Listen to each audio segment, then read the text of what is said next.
memang ada satu pemahaman asuransi yang belum komprehensif, baik dari sisi penjual maupun dari sisi pembeli gitu ya. Penjual dalam hal ini agen gitu ya, agen barangkali juga ada mis-selling gitu, mis-selling yang ini juga masih menjadi perhatian kita. Sementara dari sisi pembeli kadang juga membeli asuransi kan juga mohon maaf nih kurang teliti atau juga tidak membaca polis dengan lengkap, sehingga ketika ada klaim ditolak, ternyata di polis itu ada pengecualian-pengecualian, ada syarat-syarat tertentu yang selama ini barangkali luput dari perhatian dari pemegang polis. Ini PR literasi kita memang cukup menantang, Mbak Maria. Oke, Pak Supriyono, sebenarnya apa sih yang harus dimiliki pertama kali nih oleh para pembeli atau klien begitu ya, atau menelusuri track record perusahaan asuransi nih? Apa-apa saja yang harus kita ketahui sebelum akhirnya kita memutuskan untuk pilih perusahaan A dan membeli produk A atau produk B gitu ya, yang mungkin bisa dibantu begitu dari OJK, apa saja yang mungkin biasanya menjadi poin-poin penting nih? Gini Mbak Maria, jadi memang kita sebagai nasabah gitu ya, terutama nih saya teman-teman milenial juga gitu ya, kita sebagai nasabah yang proaktif gitu ya, jadi memang kita tentu perlu pertama mengenali kebutuhan asuransi kita terlebih dahulu.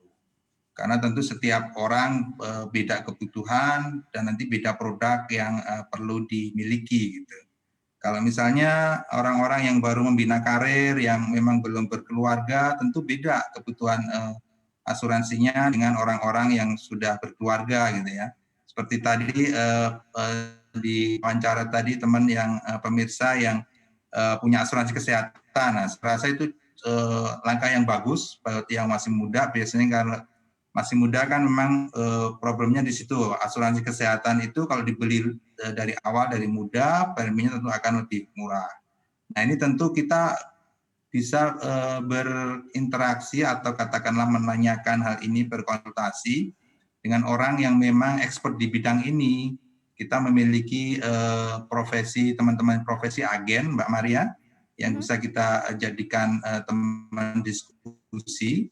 Agen-agen yang bersertifikasi itu tentunya sudah memiliki dilengkapi dengan pengetahuan yang sangat mumpuni untuk menjadi teman bicara kita, melihat kebutuhan kita asuransinya apa yang cocok gitu ya. Dan baru setelah itu kita mencari produk yang memang cocok untuk kita.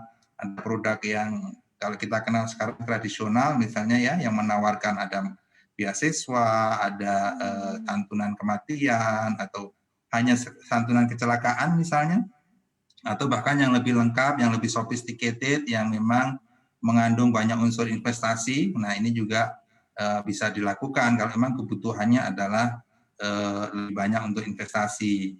Kemudian setelah kita mendapatkan produk yang cocok, produk kan banyak ditawarkan oleh perusahaan-perusahaan asuransi yang berbeda. Itu kita perlu cek track record dari perusahaan asuransi tadi. Tadi teman-teman juga sudah sempat sampaikan, di era seperti ini semua informasi terbuka, kita bisa ya karena sekarang bilang googling gitu ya, mencari informasi, barangkali banyak di situ pengaduan, banyak di situ keluhan, gitu ya, itu bahan pertimbangan kita juga. Kemudian yang lebih penting juga kita bisa lihat, kalau kita paham laporan keuangan tentunya ada satu rasio yang bisa kita lihat, rasio RBC. Kalau Oh, oke, itu revisi. semuanya ada Mbak di web masing-masing perusahaan dan juga di web OJK bisa dilihat gitu. Jadi Oke. track record itu penting. Jangan sekedar kita katakan misalnya karena agennya kita kenal, kemudian kita tidak teliti lagi gitu ya, itu saya tidak sarankan.